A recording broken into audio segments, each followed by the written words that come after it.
Welcome back to JK exam cracker. तो यहाँ पे हमारा रहेगा सेशन नंबर 5। ऑलरेडी हमने जो 4 सेशंस हैं वो कवर किए हैं। तो सेशन 1 टू सेशन 5 में आपको मिलेंगे टोटल कितने, यहाँ पे 50 क्वेश्चन क्लियर। एंड आपको एक ब्रीफ आइडिया मिलेगा कि किस टाइप के क्वेश्चन इस साल पूछे गए हैं क्लियर। तो पहला क्वेश्चन यहाँ पे सेट 5 में when a metal conductor connected to left gap of metre bridge. तो मीटर ब्रिज के बारे में बोल रहा है कि अगर यहाँ पे एक मेटल कंडक्टर को हम कनेक्ट करें किसमें, left gap of metre bridge is heated the balancing point. तो बैलेंसिंग पॉइंट में क्या होता है, जो बैलेंसिंग पॉइंट होता है उसमें शिफ्ट होता है, किधर होता है, शिफ्ट होता है राइटवर्ड डायरेक्शन में क्लियर। नेक्स्ट क्वेश्चन यहाँ पे इन अ पोटेंशियोमीटर ऑफ 10 वायर्स, यानी कि अगर पोटेंशियोमीटर है इसमें कितनी है 10 wires, the balance point is obtained on the 7th wire clear. जो बैलेंस पॉइंट आपको मिल रहा है वो मिल रहा है 7th वायर में। To shift the balance point to 9th wire what should we do. तो अगर हमें बैलेंस पॉइंट को कहाँ पे शिफ्ट करना है 9th वायर में, तो हमें करना क्या होगा, पहला इंपॉर्टेंट पॉइंट जो आपको याद रखना है, अगर हमें क्या करना है, शिफ्ट करना है किस पे, 9th वायर पे, तो हमें क्या करना होगा, जो पोटेंशियल ऑफ वायर है ना इसको क्या करना होगा, डिक्रीज करना होगा। यानी कि जो पोटेंशियल ऑफ वायर है इसको क्या करना होगा, डिक्रीज करना होगा। एंड इसको हम अचीव कर पाएंगे, कब अचीव कर पाएंगे, जब हम जो करंट है ना उसको क्या करेंगे, जो करंट है उसको हम यहाँ पे डिक्रीज करेंगे, या फिर हम बोलेंगे रेजिस्टेंस को इंक्रीज करेंगे। क्योंकि आपको ओम्स लॉ से relation you might be knowing, जो वी होता है that is I is equal to R clear. तो यहाँ पे जितना आई डिक्रीज होगा आर उतना बढ़ेगा। तो सिंपली जो पोटेंशियल होगा वो भी क्या होगा, यहाँ पे डिक्रीज। तो यहाँ पे ऑप्शन देखते हैं, पहला decrease resistance in the main circuit, no increase resistance in the main circuit. तो यहाँ पे ऑप्शन बी जो है वो करेक्ट रहेगा, यानी कि इंक्रीजिंग रेजिस्टेंस, क्योंकि आर को क्या करना है, हमें इंक्रीज करना है, एंड आई को क्या करना है, डिक्रीज, एंड पोटेंशियल को भी डिक्रीज करना है। Next question in A DC motor which of the following part can sustain the maximum temperature rise. कौन सा पार्ट ऐसा होता है अगर टेम्परेचर राइज ज़्यादा हो, उसमें जो रेजिस्टेंस है वो काफ़ी ज़्यादा होती है टेम्परेचर सस्टेन करने के लिए। तो वो कौन होता है, वो होता है फील्ड वाइंडिंग। अब क्यों होता है, देखिए यहाँ पे जो फील्ड वाइंडिंग होते हैं ये जनरली जो रोटेटिंग पार्ट होता है यहाँ पे इसका पार्ट नहीं होता है, यानी कि जो रोटेटिंग पोर्शन है ना इसका पार्ट ये नहीं होता है, इसलिए इस पे जो टेम्परेचर है ना इस टेम्परेचर का कुछ भी इफेक्ट नहीं होता है। Next question direction of rotation of motor is determined by. तो direction of rotation of motor बार बार हमने देखा, तो किसने दिया है, फ्लेमिंग्स लेफ्ट हैंड रूल ने क्लियर। नेक्स्ट पोलराइजेशन फिनोमेना, तो ये क्वेश्चन पूछा जा चुका है किसमें, ऑप्टिक्स में कहाँ पे, वेव ऑप्टिक्स से पूछा जा चुका है। तो पोलराइजेशन फिनोमेना, तो पोलराइजेशन फिनोमेना जो होती है वो किन के कारण होती है, ये शो कर दिया क्या, ट्रांसवर्स नेचर क्लियर। तो ट्रांसवर्स यहाँ पे करेक्ट रहेगा। नेक्स्ट क्वेश्चन यहाँ पे to coherent source of light can be obtained by. तो देखिए जो कोहेरेंट सोर्स होते हैं ये क्या होते हैं, दो कोहेरेंट सोर्स हम तब बोलेंगे अगर इनकी जो फ्रीक्वेंसी है वो सेम होगी, एंड जो फेज डिफरेंस है इनमें, जो फेज डिफरेंस है या तो वो कांस्टेंट होगी या तो वो जीरो होगी, तब हम बोलेंगे ये क्या है, कोहेरेंट सोर्स क्लियर। अब कोहेरेंट सोर्स होने के लिए जो सोर्स हैं वो सेम होने चाहिए, यानी कि जो सोर्स है ना वो सेम होने चाहिए। तो यहाँ पे हम ऑप्शन देखेंगे, two coherent source of light can be obtained from two different lamps. तो डिफरेंट नहीं होने चाहिए, यानी कि अभी मैंने आपको मेंशन किया जो सोर्स होने चाहिए वो सेम होने चाहिए। Two different lamps no, two different lamps no again, two different lamps no. तो यहाँ पे ऑप्शन डी जो है वो करेक्ट रहेगा, क्योंकि मेन आपको याद रखना है कि जो सोर्स है ना वो क्या होने चाहिए, they should be same clear, कहाँ पे, कोहेरेंट सोर्स के लिए। Next the pattern of magnetic field produced by straight current carrying conductor wire, यानी कि करंट कैरिंग कंडक्टर वायर को अगर हम देखें तो उसमें किस टाइप का यहाँ पे पैटर्न फॉलो होता है या फिर मैग्नेटिक फील्ड डेवलप होती है, तो वो क्या होती है, कॉन्सेंट्रिक सर्कल क्लियर यहाँ पे, यानी कि सर्कुलर अराउंड दी वायर यहाँ पे करेक्ट रहेगा। Next question a current through a horizontal power line flows from north to south, यानी कि नॉर्थ टू साउथ फ्लो कर रहा है direction, the direction of magnetic field line 0.5 metre above it. तो हमें बताना है, तो देखिए यहाँ पे, ये देखिए यहाँ पे राइट हैंड रूल से हम यहाँ पे समझेंगे। तो देखिए ये है यहाँ पे कोई कंडक्टर, तो ये है डायरेक्शन ऑफ मैग्नेटिक फील्ड, यहाँ पे हम समझेंगे यहाँ पे clear right hand thumb rule से। तो ये होता है हमारा नॉर्थ, ये होता है साउथ, ये होता है ईस्ट, ये होता है वेस्ट। तो यहाँ पे क्या बोल रहा है, जो करंट है वो फ्लो कर रही है नॉर्थ टू साउथ, यानी कि जो करंट है यहाँ पे वो किस डायरेक्शन में फ्लो कर रही है, नॉर्थ टू साउथ। यानी कि जिस डायरेक्शन में करंट फ्लो करे उस डायरेक्शन में आपको क्या पॉइंट करना होता है, अपना थंब पॉइंट करना होता है। देन जो कर्ल ऑफ फिंगर है ना, यहाँ पे जो कर्ल ऑफ फिंगर है वही आपको क्या देगी, यहाँ पे डायरेक्शन ऑफ मैग्नेटिक फील्ड। यानी कि डायरेक्शन ऑफ मैग्नेटिक फील्ड आपको कौन देगी, कर्ल ऑफ फिंगर। क्योंकि आपको क्या करना होता है, यहाँ पे जो थंब है उसको पॉइंट करना होता है किसमें, जहाँ पे जिस डायरेक्शन में करंट जा रही हो। तो देखिए यहाँ पे करंट इस डायरेक्शन में जा रही है, तो ये है यहाँ पे नॉर्थ, ये है यहाँ पे साउथ। क्लियर। तो अगर ये नॉर्थ है, ये साउथ है, ये क्या रहेगा हमारा ईस्ट, यहाँ पे यही रहेगा यहाँ पे हमारा वेस्ट। क्लियर। तो ये क्या बोल रहा है, the direction of magnetic field line 0.5 above it, यानी कि अबव, तो हम बोलेंगे किस डायरेक्शन में, वेस्ट डायरेक्शन में। क्लियर। तो अगर यहाँ पे कोई बंदा है तो ये क्या फील करेगा, यानी कि जो मैग्नेटिक लाइन का फील्ड है उनकी डायरेक्शन क्या होगी, तो इस बंदे को क्या लगेगा कि डायरेक्शन कहाँ, या फिर मैं बोलूँ यहाँ पे कि जो फील्ड लाइन्स बन रही है वो कहाँ से कहाँ बन रही है। तो ये जो फील्ड लाइन्स है ना वो कुछ यूँ बन रही है, यानी कि इस डायरेक्शन में बन रही है, यानी कि हम बोलेंगे ईस्ट टू वेस्ट। यानी कि जो फील्ड लाइन्स यहाँ पे बन रही है according to right hand thumb rule वो बन रही है ईस्ट टू वेस्ट। क्लियर। तो वेस्ट यहाँ पे करेक्ट ऑप्शन रहेगा। Next question, passenger sitting in a stationary car, यानी कि गाड़ी क्या है वो रुकी है, एक्सपीरियंस है जर्क। क्लियर। यानी कि वो क्या एक्सपीरियंस करते हैं, jerk. Win the car suddenly starts, तो देखिए यहाँ पे ये बंदा क्या है, ये गाड़ी में बैठा है, सिटल बैठा है, यानी कि ये क्या है, स्टैटिक। अब गाड़ी भी क्या है, गाड़ी भी है स्टैटिक, बट जब गाड़ी आगे जाएगी तो ये क्या फील करेगा, इसमें जर्क होगी, ये पीछे की ओर आएगा। क्यों आएगा, क्योंकि ये क्या था, इनिशियली रेस्ट में था, गाड़ी भी थी रेस्ट में, तो हम बोलेंगे ये क्या चाहेगा, ये चाहेगा रेस्ट में रहना, तो हम बोलेंगे किसके कारण, इनर्शिया ऑफ रेस्ट के कारण। Last question here, why do we not experience any leaning when a train takes a turn. तो हम जब ट्रेन में ट्रेवल करते हैं तब आपने फील किया होगा, जब ट्रेन किसी कर्व के थ्रू जाते हैं तो हम जो लीनिंग है वो एक्सपीरियंस नहीं कर पाते हैं, यानी कि हमारी जो बॉडी है उसमें टिल्ट नहीं होता है। ऐसा क्यों होता है, देखिए ये है कोई ट्रेन यहाँ पे जा रही है, क्योंकि यहाँ पे जो, अगर मैं बात करूँ जो टर्न आउट रेडियस होता है यहाँ पे किसका, ट्रेन का, वो काफ़ी ज़्यादा होता है किसके कंपैरिजन में, जो नॉर्मल व्हीकल होते हैं उनके कंपैरिजन में। तो ये रहेगा किसके कारण, because of large turning radius, इनके कारण जो यहाँ पे ना आप यहाँ पे फील नहीं कर पाओगे जर्क वगैरह। क्लियर। आई होप आपको ये अच्छे से समझ में आए होंगे। क्लियर। तो यहीं पर मैं अपनी जो ये लेक्चर सीरीज़ है इसको एंड करूँगा। Clear. Take care, bye bye.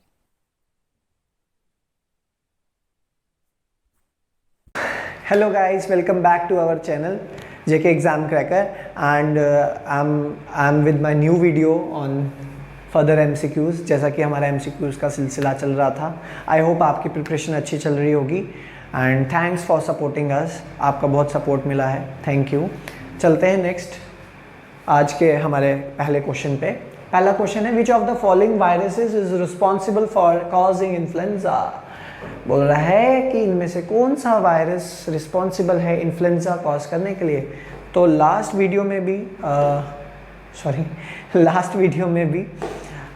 Last video में क्वेश्चन था कि इन्फ्लुएंजा और कॉमन कोल्ड किससे होता है, तो वहाँ पे सिंपल आंसर था वायरस।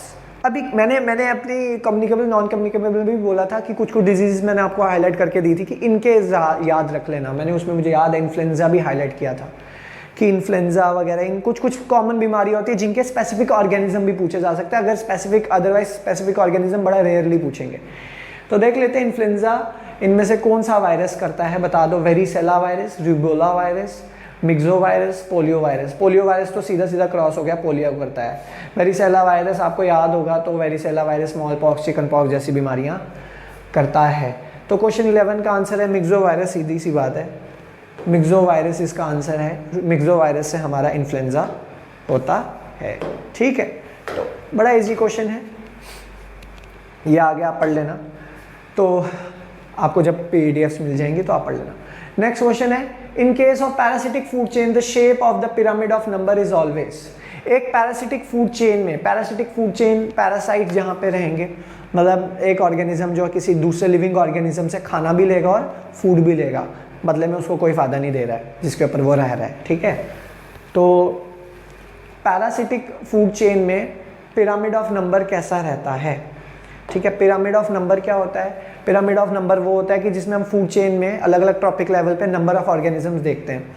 जैसे प्रोड्यूसर लेवल पे कितने नंबर ऑफ ऑर्गेनिज्म है। फॉर एग्जांपल ट्री की फूड चेन देखते हैं। एक ट्री है तो ट्री प्रोड्यूसर लेवल पे आती है, तो मतलब प्रोड्यूसर लेवल पे ऑर्गेनिज्म कितना हुआ? एक।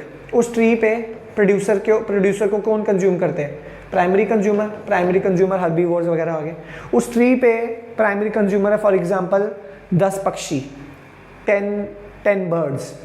तो देखो मतलब नंबर बढ़ रहा है। ट्री में क्या हो रहा है कि जैसे जैसे हम ऊपर जाते जा रहे हैं तो नंबर इंक्रीज हो रहा है। मतलब पिरामिड कुछ इस तरह से बनेगा कि ट्री एक थी, उस ट्री पे रहने वाले 10 पक्षी थे और 10 पक्षी के हर पक्षी के सिर पे रहने वाली 10 जुएं थी।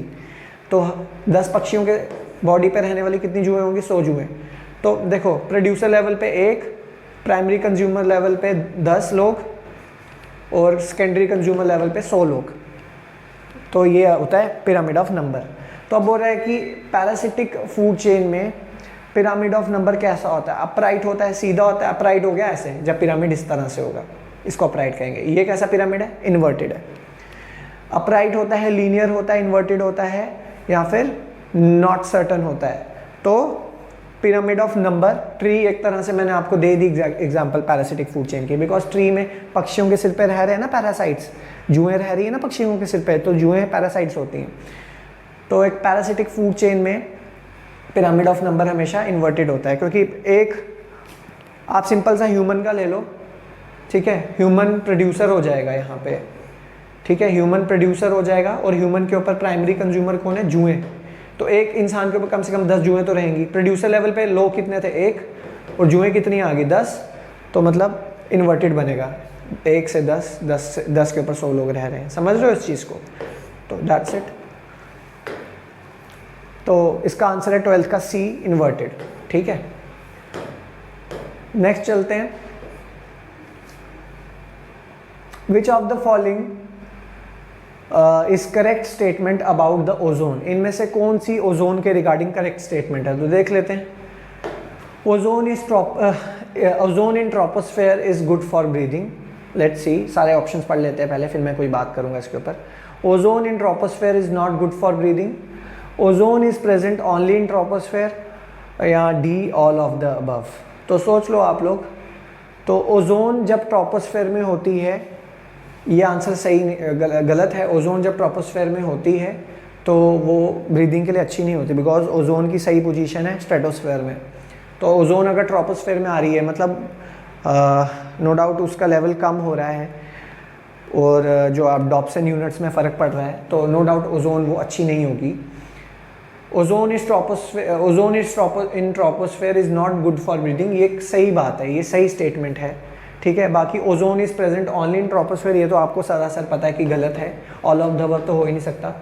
सिर्फ ट्रोपोस्फेयर में ओजोन नहीं होती, ओजोन स्ट्रेटोस्फेयर में भी होती है और स्ट्रेटोस्फेयर में ही होनी चाहिए। ट्रोपोस्फेयर में आ रही है तो वो अच्छी बात नहीं है। तो ozone in troposphere is not good for breathing, ये करेक्ट आंसर है बी। क्वेश्चन 13 का आंसर है बी। ठीक है, नेक्स्ट चलते हैं। नेक्स्ट है question 14। Which of the following can be used for controlling gaseous pollutant? इनमें से किसको यूज किया जा सकता है गैसियस पॉल्यूटेंट को कंट्रोल करने के लिए? गैसियस पॉल्यूटेंट होता है जो भी मतलब पॉल्यूटेंट, ऐसा कोई पार्टिकल जो किसी भी चीज़ की क्वालिटी को ख़राब कर रहा है और वो किस फॉर्म में? गैस फॉर्म में, उसको गैसियस पॉल्यूटेंट कहेंगे। तो इनमें से कौन सी चीज़ से हम गैसियस पॉल्यूटेंट को कंट्रोल कर सकते हैं?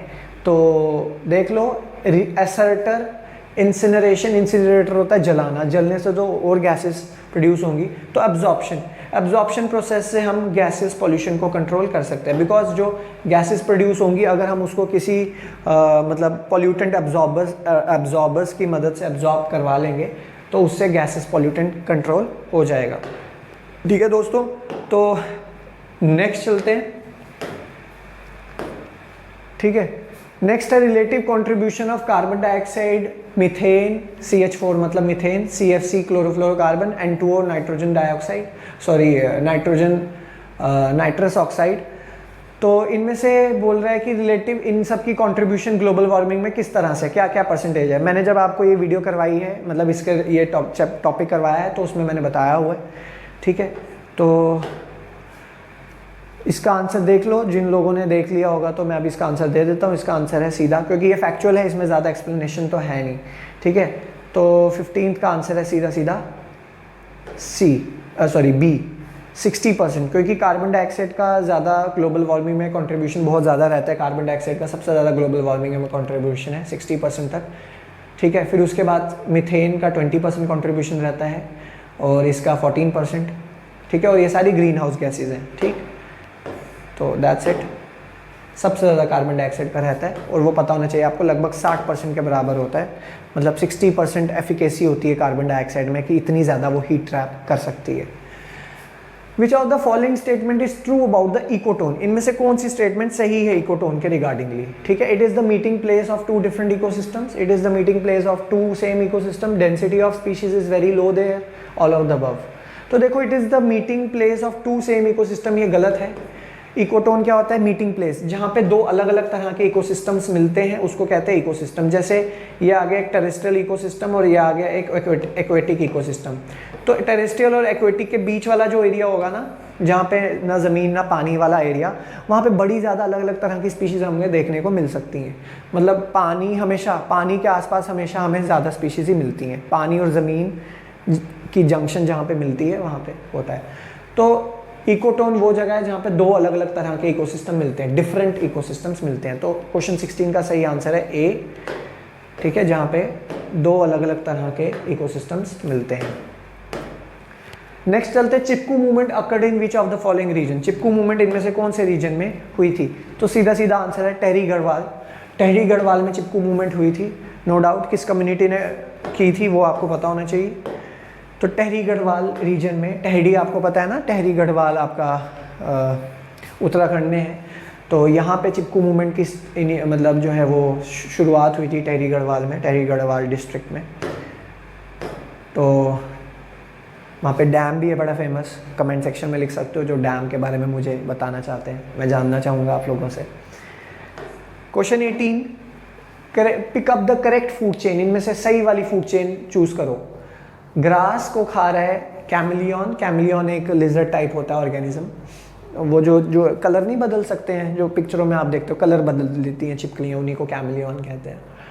कैमिलियन को खा रहा है इंसेक्ट, नहीं, कैमिलियन खाएगी इंसेक्ट को, तो ये फूड चेन यहीं से गलत होती है। ग्रास को खा रही है फॉक्स, लोमड़ी नहीं घास खाती भाई, और फॉक्स को खा रहा है रैबिट, यहीं से गलत।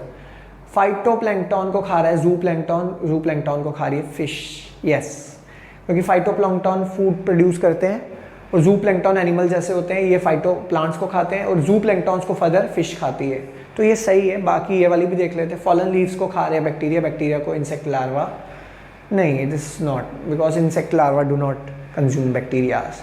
तो C is the correct answer for me.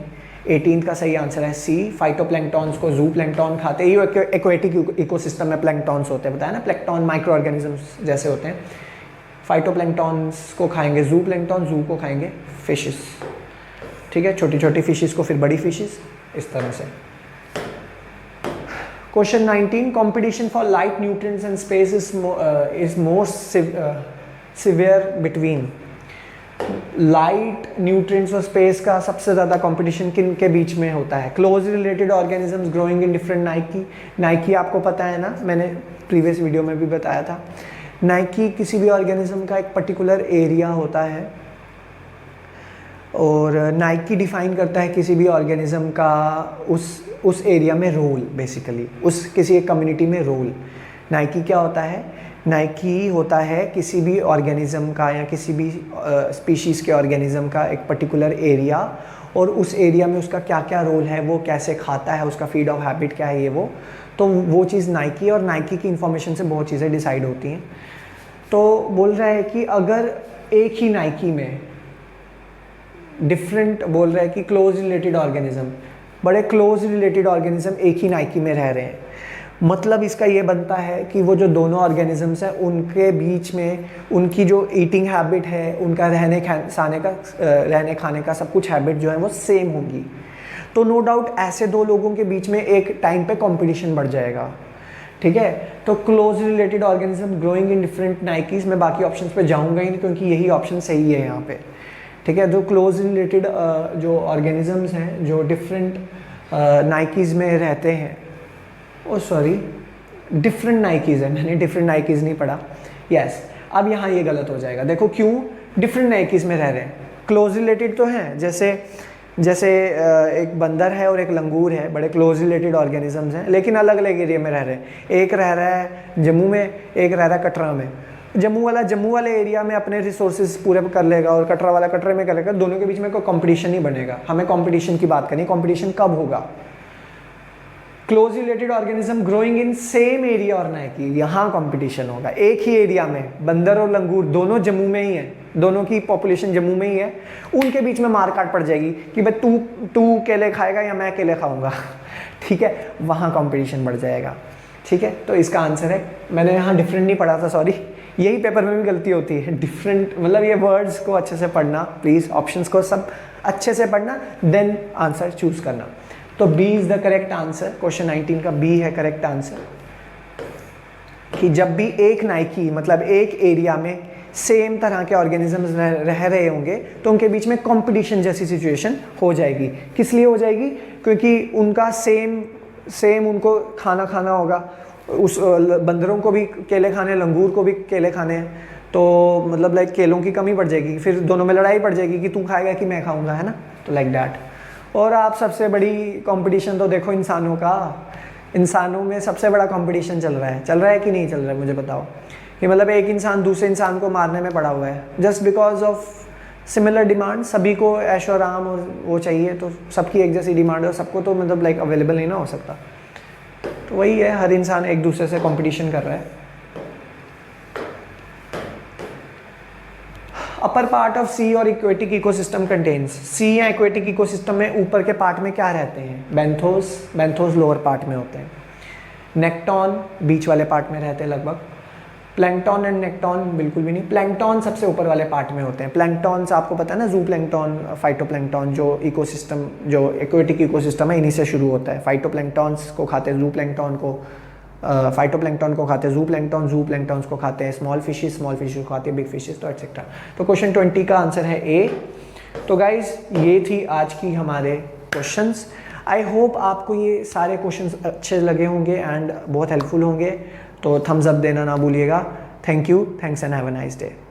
Hello guys, welcome to JK exam cracker, it's me your mentor Vikas Das. तो गाइज आज जो हम टॉपिक करने वाले हैं, ये नेक्स्ट वीडियो है जो हमारी सीरीज चल रही है एमसीक्यूज की, मेरी 5th वीडियो है ये। अब आपको दिख रहा होगा कि ये जो वीडियो है मेरी, इसमें फिर से 10 एमसीक्यूज मैं लेके आया हूँ और आपको 10 एमसीक्यूज करके 40 एमसीक्यूज अभी तक हो गए हैं, ठीक है दोस्त।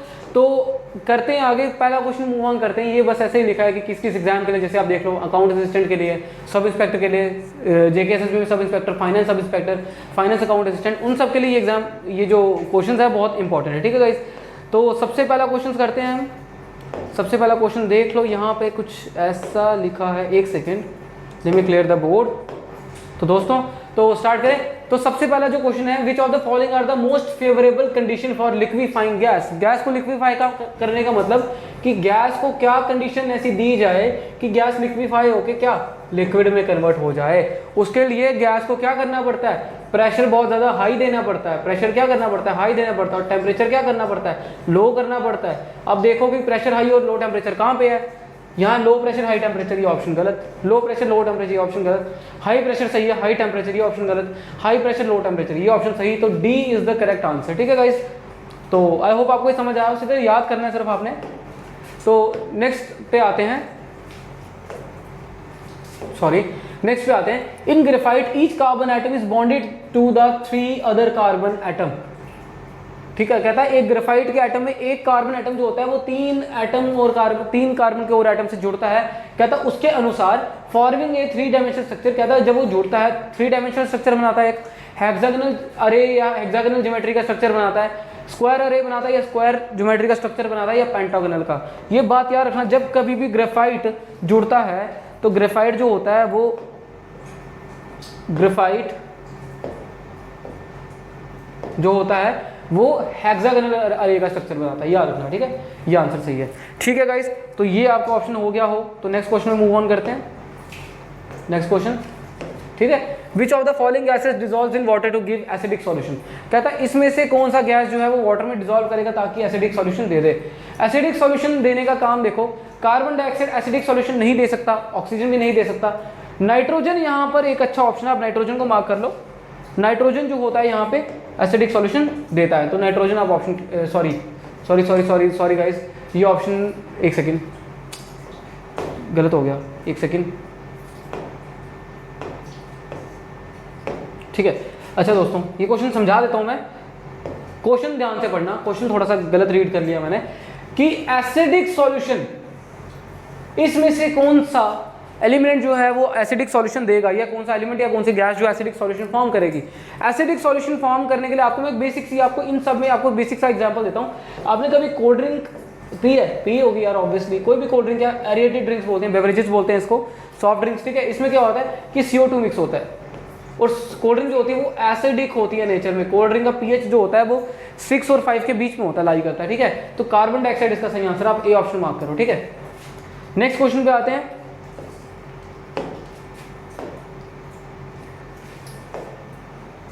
ठीक है। नेक्स्ट क्वेश्चन पे आए, metals use to make wires for safety fuses must have. कहता है सेफ्टी फ्यूज बनाने के लिए जो मेटल्स यूज होते हैं उसकी वायर्स में क्या क्या चीजें होनी चाहिए। सेफ्टी फ्यूज सबसे पहले आपको पता लगाना पड़ेगा सेफ्टी फ्यूज क्या होता है। सेफ्टी फ्यूज एक ऐसा डिवाइस होता है जो घर पे कनेक्ट होता है इंटरनल सर्किट से। ये इंटरनल सर्किट बना दिया मैंने, इंटरनल सर्किट ये बना दिया मैंने फ्यूज। अब अगर मान लो बहुत ज्यादा अमाउंट ऑफ इलेक्ट्रिसिटी आ जाए तो यहाँ पर एक वायर जो होती है वो टूट जाती है ना। यहाँ पर क्या होता है, एक वायर जो होती है वो क्या हो जाता है उस वायर को, ये वायर टूट जाती है, ये वायर ब्रेक डाउन हो जाती है, तो यहाँ पर कनेक्शन खत्म हो जाता है, जिसकी वजह से यहाँ पर कोई भी चीज़ शॉर्ट सर्किट की वजह से नहीं टूटती, नहीं खराब होती, या ओवरलोडिंग की वजह से नहीं खराब होती, ठीक है। तो ताकि ये सारे के सारे अप्लायंस, चाहे टीवी हो जाए, चाहे रेफ्रिजरेटर हो जाए, चाहे आपका कोई भी डिवाइस हो जाए, आप ले लो क्या कहते हैं टोस्टर हो जाए, आपका कोई भी डिवाइस अगर आप चाहते हो ना खराब हो तो आपको क्या करना है, आपको फ्यूज की वायर ऐसी वायर रखनी है जिसका मेल्टिंग पॉइंट काफ़ी लो हो, मतलब कि इससे ज़्यादा टेम्परेचर ना झेल पाए, क्योंकि कम टेम्परेचर, अगर ज़्यादा टेम्परेचर झेलेगा तो करंट आगे जाएगा, क्योंकि ये ज़्यादा टेम्परेचर आ रहा है ना, टेम्परेचर बहुत ज़्यादा हाई आ रहा है, तो ये इतना हाई टेम्परेचर नहीं झेलना चाहिए, तो ये कम टेम्परेचर झेलना चाहिए, और इसकी रेजिस्टिविटी भी क्या होनी चाहिए, लो होनी चाहिए, ठीक है। तो इसका जो ऑप्शन आ जाएगा वो आ जाएगा low resistivity and low melting point, ठीक है। मतलब मेल्टिंग पॉइंट मतलब कम टेम्परेचर में पिघल जाएगी ये वायर, तो जिसकी वजह से अच्छा काम करेगी। नेक्स्ट ऑप्शन पे आते हैं, नेक्स्ट क्वेश्चन पे, sodium stearate is salt and used in. Sodium stearate जो होता है वो एक सॉल्ट होता है, वो कहाँ यूज होता है, इसको मेरे को कराने की ज़्यादा जरूरत नहीं है, सोप में यूज होता है, सोप मार्क कर लेना इसका आंसर, ठीक है, सोप मार्क कर लेना इसका आंसर, ये है सोप, ठीक है, ठीक है। Next question, when an iron nail gets rusted iron oxide is form. कहता है जब कभी भी एक आयरन नेल फॉर्म होता है, आयरन ऑक्साइड जो होता है वो बनता है, तो आयरन ऑक्साइड जब बनता है क्या चीज़ होती है, without any change in the weight of nail. कहता है क्या वेट, नेल के वेट में कोई एडिशन नहीं होगी, with increase in the weight of nail. क्या वो जो कील होगा जिसमें जंग लगा होगा वो उसका वेट बढ़ेगा, क्या नेल के क्या जो कील होगा उसको अगर जंग लगेगा उसका वेट कम होगा, या कोई चेंज का कलर का चेंज नहीं होगा और वेट का भी चेंज नहीं होगा। क्वेश्चन ध्यान से देखो, इसने बोला कि अगर एक आयरन को जंग लगेगा, एक आयरन की कील है, ठीक है, कील को जंग लगेगा, एक आयरन की कील को जंग लगेगा, मान लो ये आयरन की कील बनाई मैंने, ठीक है, ठीक है। कहता है इसको जंग लगेगा, इसको जंग लगेगा तो मतलब ठीक है, इसको जंग लग गया, ठीक है, जंग लग गया इसको, ठीक है। तो जंग लगने का मतलब है कि इसको साथ ऑक्सीजन की लेयर भी जुड़ी है, पानी भी जुड़ा है, इसको भारी हो गया तो इसका वेट तो इंक्रीज होगा ही और कलर भी चेंज होगा। तो यहाँ पर सही सबसे अप्रोप्रिएट ऑप्शन मेरे को लग रहा है यहाँ पे, that is B, with increase in the weight of the nail, ठीक है, ये देख लेना। देन इसको मिटा देता हूँ,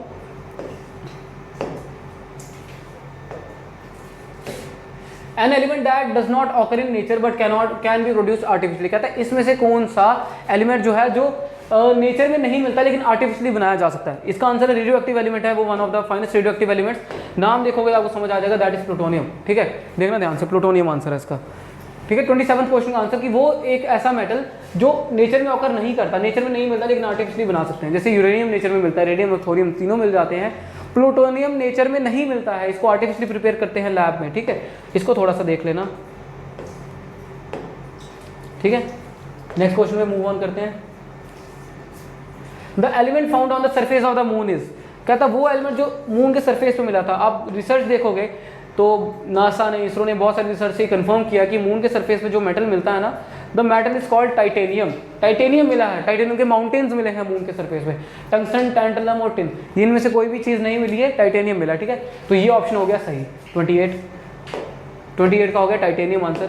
देन लास्ट के कुछ गिने चुने क्वेश्चंस बचे हैं। लास्ट के 2 क्वेश्चंस आर देयर।